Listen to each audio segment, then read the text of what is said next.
natin ng isa-isa, no? Yung sinasabi ng isa Ebanghelyo ni Juan na sa chapter 15, ano ba ang kahulugan talaga ng sinasabi dito?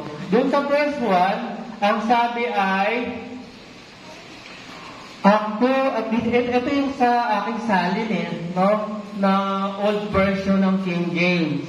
Kasi may mga bagong version kasi ng King James Pero yung sa akin kasi luma. Ang sabi niya, ako ang tunay na puno ng ubas. Yan. Pansinin natin. Kasi mamaya may mapapansin tayo, uulitin yung salita na yan, pero nawala yung tunay. Ano yung tunay? Ang ibig sabihin ay, ito yung bansang Israel. No? Ang ating Panginoon, ito ay figurative. Ibig sabihin, ang ating Panginoon, sinabi niya na, ako ang tunay na puno ng ubas.